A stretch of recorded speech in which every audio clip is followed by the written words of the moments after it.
El Centro de Estudios Avanzados de Puerto Rico y el Caribe, con el auspicio de National Endowment for the Humanities, presenta Arte en el Centro. Estamos aquí con Jorge Lizardi, mi colega en la Escuela de Arquitectura hace 6 años. Tú estás hace 7, ¿verdad? 7. Y somos ambos profesores de Historia y Teoría. Jorge tiene también tareas importantes. Él dirigió un seminario, taller de estudio llamado Ciudad. Ha sido el editor o el autor de diversos libros que tienen que ver con la cuestión urbana, trámites y parecidos y significantes en el Caribe, conexiones con Europa han sido los temas favoritos de él, y más recientemente un libro sobre San Juan oculto. De ayer, ¿verdad? Estábamos hablando de que San Juan no va a estar oculto ya. Vamos a abrir San Juan. La idea de las conferencias es crear discusión e interés en ciertos temas que no son tan habituales en Puerto Rico. El patrimonio, aunque todo el mundo está alarmado 24/7 últimamente con el patrimonio, lo cierto es que muy poca gente conoce los detalles de lo que es patrimonial y sobre todo cuáles han sido las ficciones que nos han traído al estado actual de patrimonialidad, ¿verdad? Por llamarle de alguna manera. Jorge va a dar su conferencia, La invención del patrimonio de San Juan, arqueología política de las memorias del futuro. Sabemos que el patrimonio siempre está dirigido a esa posteridad, a quien le legamos este patrimonio, de modo que ese es el vector que sí está siendo halagado con el futuro, el patrimonio. Al final vamos a tener una sesión de preguntas y respuestas. Nos interesa mucho la pregunta y respuesta, en ese momento en que el público interviene con el conferenciante. Pues los dejo entonces con Jorge Lizardi. Gracias. Pues muchísimas gracias, primero que nada, Liliana, por la invitación. Han sido 2 actividades corridas, ha sido intenso, ha sido intensa la reflexión, yo creo que más para la de ayer que para la de hoy, porque precisamente me obligó a reflexionar en torno al proceso histórico de la construcción de esa idea de conservar no solamente un edificio, porque ya había muchos esfuerzos por conservar edificios individuales desde el siglo XIX, sino por conservar ciudades y luego por conservar paisajes. Que un poco la charla de ayer giró en torno a eso, porque estas 2 imágenes que las presentó con toda la intención del mundo, es el San Juan que ya todo el mundo da por sentado, ya nadie lo cuestiona. Estamos acostumbradísimos a que eso es San Juan, eso es el patrimonio. Nadie se pregunta cómo llegó a ser, casi se da como una segunda naturaleza o una primera naturaleza de la ciudad. Sin embargo, y ahí ustedes ¿verdad? Me van a excusar porque voy a hacer un primer desvío, no a San Juan, sino a otras ciudades que conozco. Sin embargo, es precisamente viajando a esas otras ciudades que yo me he empezado a cuestionar el patrimonio. Es decir, lo que para muchos es evidente, para mí no lo es tanto. Y sobre todo porque viví en México y vi los debates políticos que se dan en decisiones que tienen que ver con la ciudad. Por ejemplo, me topé con los debates interesantísimos que se dieron a la hora de decidir si rescatar el Templo Mayor en el mismo centro de la Ciudad de México o demoler 2 manzanas enteras de arquitectura barroca exquisita, porque era una arquitectura que estaba bastante cerca del Zócalo, por lo tanto eran residencias de gente poderosa y muy elaborada. Y eso yo creo que nos hace falta un poco en San Juan, y yo espero que me entiendan luego por qué. Yo quería empezar con 2 citas. La primera es de Pierre Nora, que ha reflexionado mucho desde Francia sobre la memoria colectiva. ¿Qué es esto de la memoria colectiva? ¿Cómo una memoria colectiva se llega a construir? Porque tampoco es algo natural, ¿verdad? Las memorias se construyen, no solamente las individuales, sino también las nacionales. Y entonces él pensaba así, reflexionando sobre Francia, y si se deja de creer en la historia, en cualquier historia, que vaya hacia alguna parte, tampoco se sabe qué es lo que hay que retener del pasado para justificar el futuro. Nora, yo creo que, pues claro, estaba reaccionando ante el cinismo que de momento se ha armado en Francia a raíz de una propuesta que ha habido muy recientemente de pensar que es lo francés. Más alto, okay. ¿Qué es lo francés, no? Y yo creo que es una reacción interesante, siendo una reacción del 2006, muy reciente.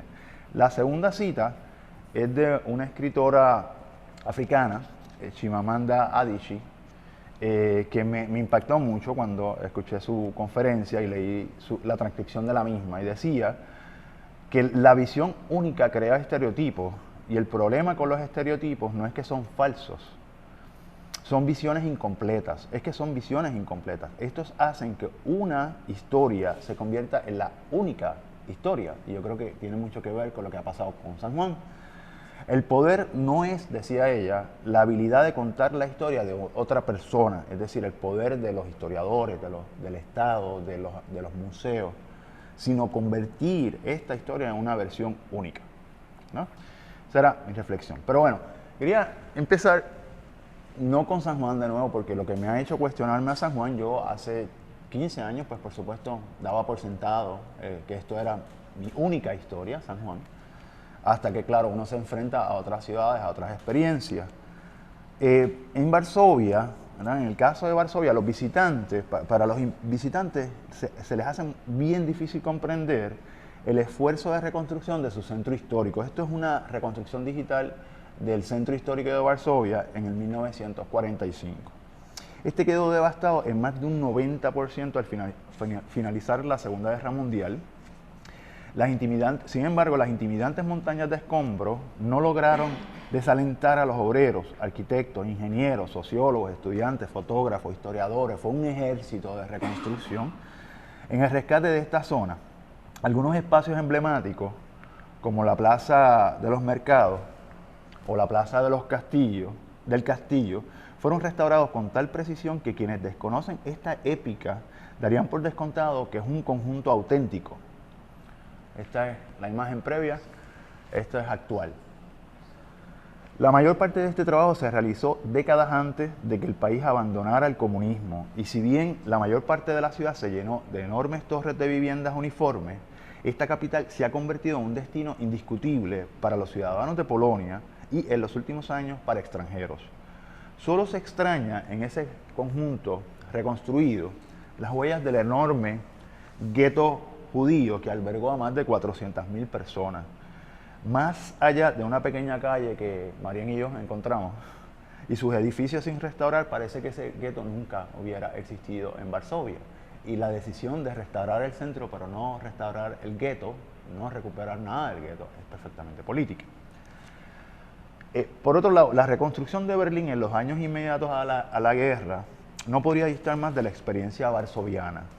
Los alemanes del este, por ejemplo, arrasaron el Stadtschloss, o el castillo de la ciudad, que era la residencia de los antiguos Hohenzollern. Pero restauraron, en cambio, el Altes Museum, que es uno de los edificios emblemáticos, que lo diseñado por Schinkel en 1822. Al mismo tiempo que los polacos reinventaron el castillo de Segismundo, las autoridades de la República Democrática Alemana convertían la icónica Potsdamer Platz en un descampado conocido como Franja de la Muerte. En el Berlín de los aliados, los edificios que se salvaron de las bombas no corrieron mejor suerte. Por ejemplo, el centro del barrio histórico de Kreuzberg, donde ubicaba la antigua puerta de Cottbusser y la estación de tren, y que había logrado sobrevivir, fue devastado para dar paso a superbloques de vivienda en configuraciones futuristas, ¿no? Como este que está aquí. Siempre se da esa situación tan contradictoria en Berlín, en donde uno tiene lo histórico antepuesto a lo moderno o contemporáneo. La reconstrucción, afirman muchos de los berlineses, destruyó más que la misma guerra. Dos imágenes: el Berlín de antes de la guerra, en este fondo y figura, y el Berlín, pero del 1969. O sea, la limpieza a la que se sometió la ciudad fue radical. Reconstruir en Berlín por décadas se tomó por sinónimo de demoler masivamente y salvar muy puntualmente. El giro de los acercamientos al pasado urbano tuvo que esperar a la reunificación. A partir de entonces, una vez reunificada Alemania, se promovió la conservación de todo lo que parecía emblemático de la ciudad previa al siglo XX. También se restauraron complejos de vivienda moderna de los tiempos de la República de Weimar, es decir, antes del nazismo, y se intentó olvidar, remodelar radicalmente o demoler lo que fuera representativo de la Deutsche Demokratische Republik, es decir, de la República Democrática Alemana. El icónico Palast der Republik, del Stadtlos, muchos edificios que estaban en estas condiciones fueron restaurados. Sin embargo, el Stadtlos, la vivienda de la dinastía de los Hohenzollern, fue simplemente devastado y sustituido sobre su huella por el Palast der Republik, que es la sede de la Cámara del Pueblo en aquel momento, de teatros, restaurantes, que entre 1973 y el 2007 ocupó toda esa huella, y fue ese en particular uno de los más importantes desvanecimientos después de la reunificación, de hecho uno de los desvanecimientos más debatidos también.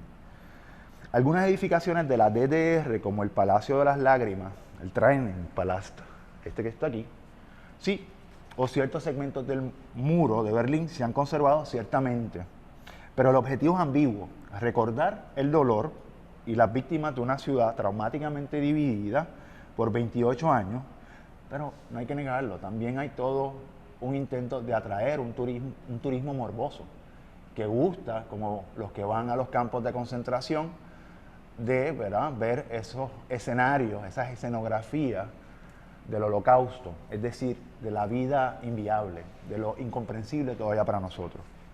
El contraste entre Berlín y Varsovia demuestra que, lejos de ser un ámbito cómodo u objetivo, la gestión del patrimonio está atada a los entrampamientos teóricos que suponen las tesis sobre las identidades étnicas, nacionales o colectivas, antes que científica ni objetiva. La conservación histórica es una tecnología de la pertenencia, es decir, construir sentidos de pertenencia, no de un individuo, sino de toda una sociedad. Las significaciones en las que se basan las nominaciones patrimoniales, es evidente, están atadas a los continuos choques de las propuestas de identidad, de generaciones, grupos, partidos políticos, colisiones, que son, de hecho, esto es muy importante, incomprensibles fuera de los contextos históricos que las originan. Si nosotros no conociéramos, hoy en día nos parece banal la discusión que hubo para la creación del Instituto de Cultura en los años 50, pero si nos metiéramos de lleno en ese contexto, nos haría muchísimo sentido ese debate, porque era fundamentalmente un debate sobre el futuro del país, no sobre la cultura, sino sobre el futuro del país. Los intereses sobre las herencias arquitectónicas, pues, son inestables, cambian según se transforman las preocupaciones ideológicas, los sistemas de gobierno, las comunidades nacionales, empresas o individuos que los promueven.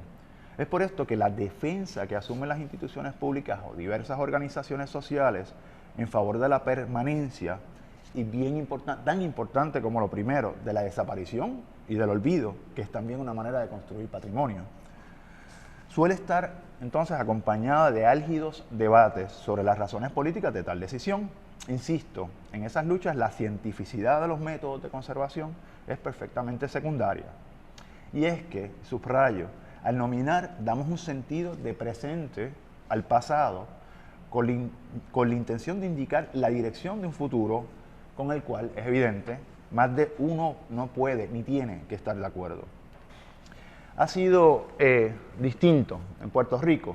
Esta es una imagen que de momento por las luces parecería que es una imagen de Escocia, ¿no? La manera en que tomaron la foto. Pues yo le diría que no, ¿verdad? Que nosotros no hemos sido ajenos a los giros discursivos sobre las identidades culturales y los imaginarios futuros que deben perseguir, porque también son, de nuevo, tecnologías que están proponiendo qué deben perseguir sus ciudadanos en base a unas definiciones sobre la cultura. Ha sido mi experiencia en estos lugares lo que me condujo a cuestionar precisamente lo que para muchos, una vez más, ha dejado de ser evidente. El viejo San Juan y sus ruinas fueron el principal y más exitoso escenario de una beligerancia discursiva sobre el futuro del país. Beligerancia que hoy se nos hace peligrosamente extraña. Yo creo que habría que regresar de alguna manera a esa beligerancia para enriquecer el patrimonio. La mutación en los usos y en las dimensiones retóricas de las murallas y las fortificaciones de San Juan ilustrarían bien esas metamorfosis de los imaginarios políticos que son inseparables de la arquitectura del pasado. La demolición del complejo sistema baluartado fue exigida de manera entusiasta por la prensa, la demolición, por la prensa, por las élites sanjuaneras, la gente celebraba, ¿no? Vamos a destruir esas murallas. Justo un siglo después, de que se había finalizado su construcción, porque las murallas que estamos viendo se terminaron poco después del 1790.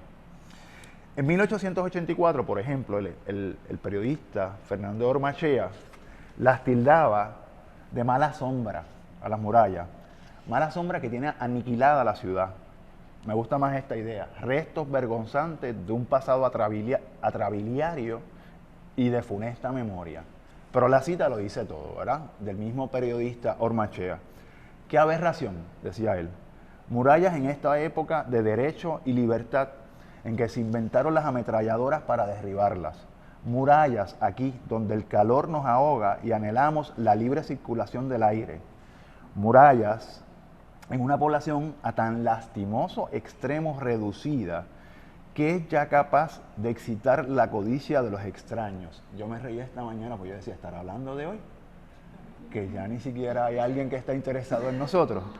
Queremos respirar, decía él, libremente, dilatar la vista por el horizonte, y no pudiendo ser más naturales estos deseos, pedimos que se derriben las murallas, fuera trabas, fuera obstáculos, fuera espantajos coloniales. Ahí tenemos la entrada al Rebellín de Santiago y el inicio, ¿verdad?, para que, como decía otro de los contemporáneos, abajo de esas murallas, para que mis vecinos se puedan ir a vivir al fresco. Y esto lo decía nada menos y nada más que un capitán artillero del ejército español, o sea, que estaba en contra de las murallas, ¿verdad?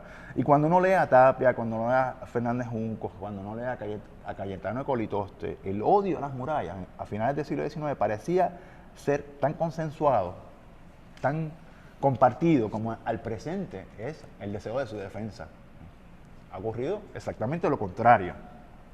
Bueno, significaron los estadounidenses, le dieron un significado distinto al impresionante paisaje militar, porque San Juan, por donde tenemos que empezar a entenderlo, es por su calidad de paisaje castrense.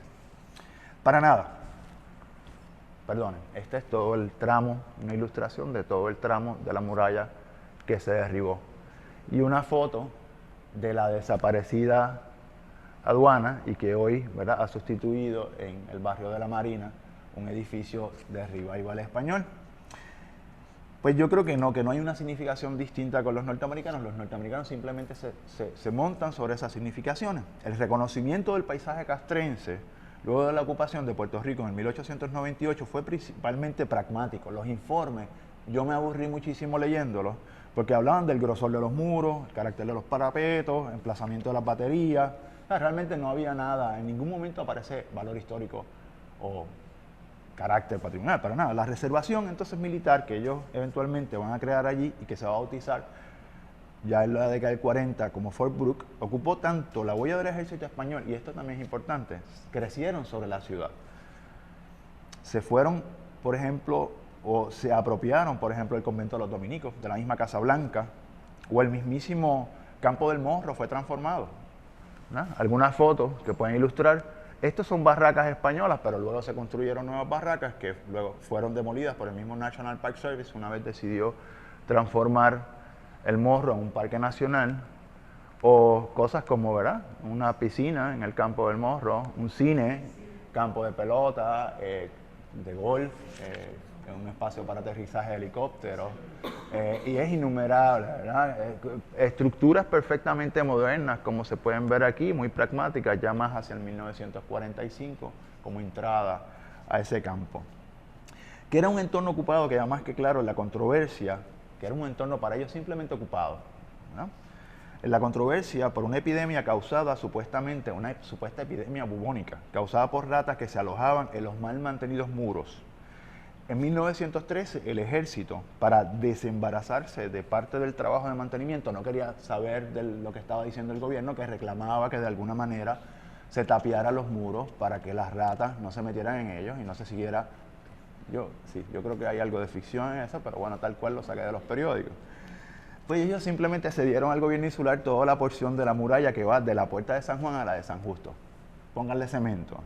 Fue también este periodo en donde se empleó a mansalva, pues precisamente, me quedaba Casa Blanca. Esto es Casa Blanca cuando era una residencia de uno de los oficiales del ejército, radicalmente transformada. Me explicaron los arqueólogos de este lugar, todo el proceso, todas las decisiones que se tuvieron que tomar para qué se va a conservar y qué se va a destruir, de todas las intervenciones que hubo en Casablanca.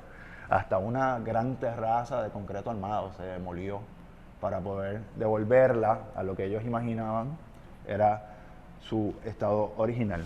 Pues les decía, ¿verdad? Esto es un poco la colección de Gertrude Byngham, ¿verdad? No sé si pueden ya apreciar el estado 20 años después, y aquí está Casablanca. Se ven las terrazas y las intervenciones. No sé si se dieron cuenta, no hay garitas, ¿no? Pues yo no, ¿cuántos de ustedes habrán pasado por ahí por la muralla, se habrán fijado en este detalle? Si se puso cemento Portland para supuestamente combatir a las ratas, y la verdad que a nadie le importó, la prensa no gritó, nadie se quejó, excepto a Marrero, que se entretuvo escribiendo en todas las murallas, ahí lo tienen. Marrero.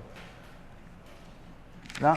Bueno, ahora bien, 14 años más tarde, el derribamiento de garitas irreparables, según el coronel Estes, y los trabajos para reconstruir, lo pueden ver ahí, y el colapso de parte del parapeto, y los trabajos para reconstruir y evitar que las fortificaciones colapsaran en varios puntos generaron un airado debate público. El mismo Estes enunció el valor histórico por primera vez, pero inmediatamente aclaró que el valor, que eso era secundario, que el valor realmente de las murallas era como muro de contención, y también denunció el problema del creciente número de turistas que deseaban entrar a las fortificaciones.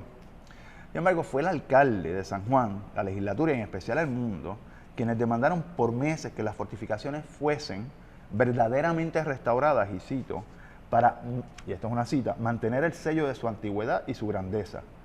Los editoriales del mundo, ya en los años 20, esto es 1927, insistían que las fortificaciones eran, y es lo más que me alucina de la idea, una prueba elocuente de que los puertorriqueños no nacimos ayer, en la época del cemento, no nacimos ayer a la vida de la civilización y de la cultura. Debo subrayar que ese deber que exige el periódico, que tenían las autoridades para el país entero, ocurrió justo en los albores del 1930. No podemos perder de perspectiva el contexto. Una década febril en la cual la suprema definición que exigían los nacionalistas estaba más que nunca sobre el tapete. ¿Éramos yanquis o éramos puertorriqueños? Para salvar ese laberinto resbaloso, a menudo violento, de la crisis social de los 30, eran indispensables los nortes que organizaran el camino a una propuesta única de nacionalidad y por lo mismo de porvenir.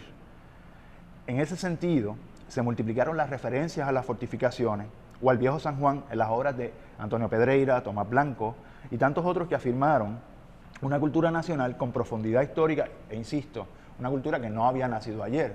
Claro, pero esto aparece hasta los 30.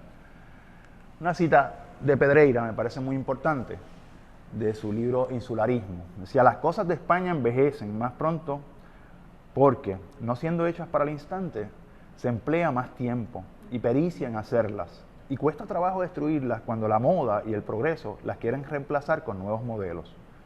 Una chimenea, una casa, una muralla, una carretera española posee condiciones de homenaje a la eternidad. Todo lo demás no. Con esa afirmación, Pedreira, poderosísima, va en las próximas 2 décadas a establecer las coordenadas desde las cuales se va a inventar el paisaje histórico. Quedaron ahí ese debate de los 30 para establecer las coordenadas, y a veces pues uno se espanta en el presente de que no hayamos podido trascender esas coordenadas y que nos hayamos mantenido en gran medida en esas coordenadas. Ahora bien, más adelante, la hegemonía del amplio proyecto modernizador del Partido Popular Democrático impulsaría con fuerza un proyecto cultural dentro de esas mismas coordenadas. No se salieron. Eventualmente, el Estado Libre Asociado, fundado en 1952, y esto es muy importante, ¿verdad? El Estado Libre Asociado se construye sobre la siguiente ficción.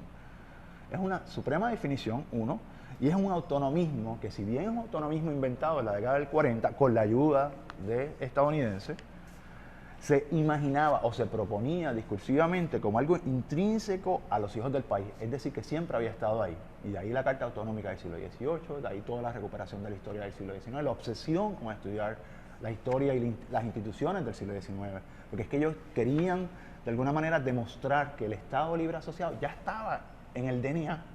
No había manera de borrarlo. Y también, claro, era parte de la historia del empoderamiento de un pueblo que teóricamente, un pueblo, y esto es bien interesante, un pueblo que existe con independencia del estatus. El estatus no importa. Ahora, cuando uno se pone a pensar, en los 50 tenía que ser bien difícil demostrar esas tesis. Eran tremendamente escurridizas. Estaban los nacionalistas, estaban los independentistas, estaban los estadistas. O sea, ¿cómo yo lo logro representar? ¿Cuáles serían las huellas indiscutibles de la consumación de la identidad nacional sin Estado independiente? Y no hay propuesta identitaria que no se pueda, de alguna manera, organizar o pensar con el espacio. Es decir, el espacio no necesariamente representa algo, pero sí es una oportunidad de pensar. Uno piensa cómo darles legitimidad a esas propuestas y convertirlas en símbolos consensuados de nuestra ciudadanía moderna. En el Instituto de Cultura Puertorriqueña, creado en 1955, es que va a recaer la mayor parte de la responsabilidad de crear un marco normativo para definir, y ahí me refiero a Pierre Nora, qué es lo que hay que retener del pasado para justificar el futuro. También al instituto se le va a asignar la tarea de difundir esas memorias entre una ciudadanía que se mudaba a toda prisa a los suburbios, a los centros comerciales y por supuesto a los Estados Unidos, ¿verdad? Todo ese proceso coincide, todo el proceso de modernización y todo el surgimiento de un discurso sobre lo que somos, sobre el patrimonio. Curioso, ya era algo que habíamos perdido en la práctica, ya no lo hacíamos. Más adelante, perdonen, quisiera hacer un paréntesis, a riesgo de perder un poquito el hilo conductor de esta charla, y quiero destacar la complejidad, que en un momento dado parecería que existiera algún tipo de complicidad entre las políticas del gobierno federal, el mismo ejército y las élites políticas criollas. Ya en 1936 el ejército, tan pronto como en el 36, ni siquiera la prensa lo estaba exigiendo, consideró la posibilidad de traspasar el Fort Brooke al gobierno insular para abrirlo al público. Sin embargo, obviamente, el propósito, según el coronel Chaffee, nada tenía que ver con propuestas identitarias. Eso es lo único que queda claro de todos los documentos, sino con fines fundamentalmente económicos. El país está en crisis, tenemos que crear turismo, vamos entonces a abrir esos fuertes al turismo. Claro, todo esto quedó, por supuesto, pospuesto por la Segunda Guerra Mundial, que dejó las huellas. La Segunda Guerra Mundial tiene huellas en todo San Juan. Lo que pasa es que de alguna manera no solamente las hemos olvidado, las hemos demolido. Ahora, como les decía, la propuesta no se va a materializar sino hasta el 1949, poquito antes de la creación del Instituto de Cultura, cuando se encargó al National Park Service no solamente transformar en parque histórico todo el sistema de murallas, sino colaborar con el gobierno local para evitar el colapso del baluarte de Santa Catalina y de la mismísima cortina de la Puerta de San Juan. Se pueden imaginar, estaba a punto de colapsar la Puerta de San Juan, hubiera sido otra cosa, estaríamos todavía lamentando. Esta parte de mi arqueología, esta especie de arqueología de las ideas imaginarias que yo he hecho aquí, tengo que decir, es la que me queda más oscura. Yo creo que es alguna razón que todavía entre los historiadores debatimos, ¿por qué no parecería tener ningún impacto en los imaginarios culturales locales lo que hicieron los estadounidenses y lo que hizo el gobierno federal? ¿Verdad? Es algo que no se estudia. Bueno, pues regresando al hilo.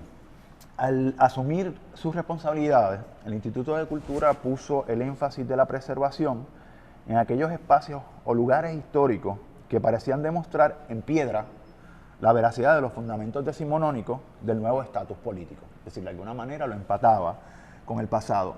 Aunque alguna atención se dio a los yacimientos indígenas, no por casualidad fue la arquitectura en aquel momento de las élites criollas, en especial la del siglo XIX, la que capturó más la atención. El convento de los dominicos, que se le devolvió al gobierno de Puerto Rico, el Corralón, la casona de la familia puertorriqueña, el asilo de beneficencia, la Casa Blanca. Esos son solo algunos de esos lugares supuestos a ofrecer un orden a la historia. Y es natural, todos los pueblos lo hacen, todos los países, todas las naciones modernas.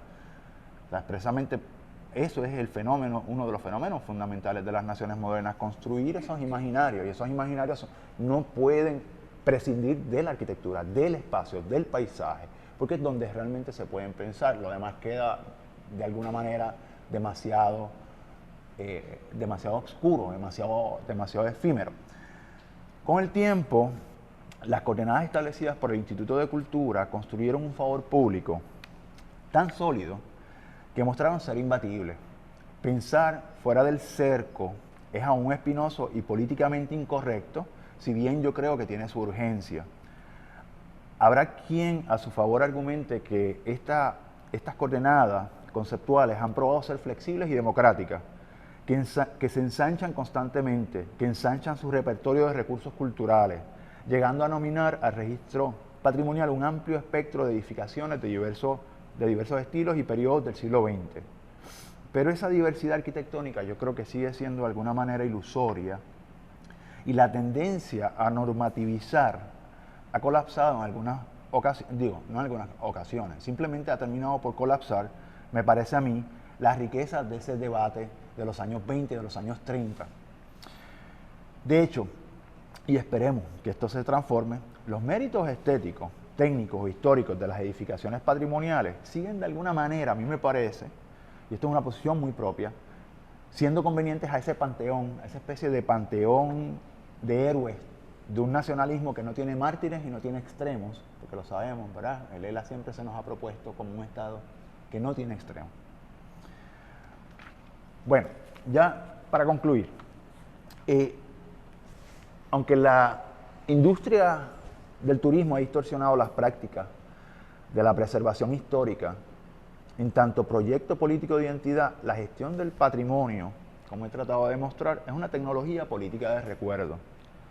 Como tal, ¿verdad? Porque establece qué se recuerda y qué se olvida, corre siempre el riesgo de convertirse en un ejercicio excluyente de memoria. No hay que perder nunca de vista que las tecnologías del recuerdo seleccionan, editan, construyen valoraciones y descartan evidencia para legitimar un orden presente y establecer un cauce al destino. Al tiempo que imponen una versión del pasado, las entidades patrimoniales suprimen o silencian otras muchísimas propuestas de historia, otras posibles maneras de ver el pasado. Ese silenciamiento bien podría, si me imagino que se están preguntando por qué está el 10º Distrito Naval detrás de mis espaldas, pues ese silenciamiento bien podría explicar, por ejemplo, la apatía hacia búnkeres, residencias de oficiales, baterías antiaéreas y otras instalaciones militares de la Segunda Guerra Mundial que pueblan o poblaron buena parte de San Juan. De eso no existe apenas nada. Hace muy poco logramos, a través de una nominación, salvar 3 casas de oficial. Los registros, como les había dicho antes, de muchas de las desaparecidas instituciones estadounidenses son tan escasos que a veces, de nuevo, dentro de la misma historiografía de Puerto Rico, Estados Unidos sigue siendo como una especie de gran ausente, como si no estuviese ahí. ¿Quién se acuerda de esas facilidades? Yo creo que ya muy pocas personas. Otras formas de desprecio, ahora debo decir, han hecho posible la desaparición de los barrios de barrios como La Marina. Y esto es algo que tal vez, ya que está Lucila y Tom aquí, me pueden ayudar, ¿verdad? Porque he buscado información en la prensa, he buscado informes y no acabo de dar con una explicación de la decisión que llevó al derribo de todo el barrio de La Marina. O sea, algo que de verdad lo justifique, o Jorge, ¿verdad? Tal vez me podrá ayudar en esa búsqueda. También piensen ustedes, la perla nunca ha sido parte de nuestro patrimonio histórico. Lleva más de un siglo ahí. Si por las definiciones que nos da, por ejemplo, la Oficina Estatal de Preservación Histórica sobre lo que debe ser patrimonio, antigüedad, importancia histórica, eventos, los cumple todos, absolutamente todos, ¿verdad? Pero una vez más, nuestras coordenadas, esa tecnología, tiene que de alguna manera cambiar para dar espacio a otras experiencias. En fin, quiero decir que sería bien fácil y también bien peligroso concluir que la construcción del patrimonio es pura memoria del poder y bueno, pues vamos a tomarlo con cinismo. Sin duda, sí. Las tiranías políticas han comenzado precisamente por aquí. Y vuelvo a Chimamanda, ¿no? Convirtiendo una historia en la única historia de un país. Sin embargo, como se aprecia de las controversias, de nuestras primitivas controversias sobre el patrimonio, la gestión patrimonial debe servir y ha servido exactamente para lo contrario. En más de una ocasión promovió esa discusión el reconocimiento de la imposibilidad de clausurar el debate en torno a lo que somos como puertorriqueños, a cerrarlo, en torno a las identidades de las instituciones en torno a lo que es el futuro incluso del país. Aún con sus exclusiones, la arquitectura y el paisaje serían las escenografías por excelencia de la democracia si sus nominaciones potencian discusiones heterogéneas y hasta incómodas en torno a lo que los ciudadanos imaginan, primero, que han sido, segundo, que son en el presente y tercero, por supuesto, que podrían ser. Muchas gracias.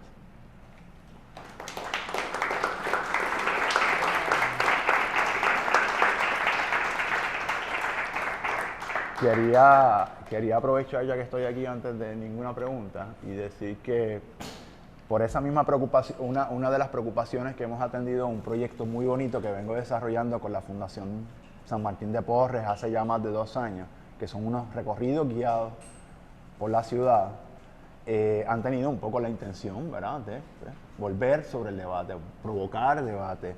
Y cuando le hablábamos a la gente del San Juan Oculto, la gente nos preguntaba, vamos a entrar a los túneles y vamos a ver las cosas. No, y yo le decía, no se trata de eso, se trata de esto otro, ¿verdad? De la necesidad, sí, de experimentar ese patrimonio, por supuesto, caminándolo, explorándolo, pero al mismo tiempo cuestionándolo y haciéndonos preguntas en el presente. O sea que aunque sigue siendo un patrimonio y sigue siendo de alguna manera excluyente, excluye otras cosas, todavía sigue o tiene o guarda esa posibilidad de ser una escenografía de la democracia y por supuesto el desarrollo de la cultura. Así que si a alguien le interesa el libro, ¿verdad?, de la propuesta de recorridos, que la gente le dice guía, pero no es una guía, es una propuesta que hicimos sobre 3 recorridos posibles de la ciudad, es cuestión de que me lo digan al final, de que se comuniquen conmigo.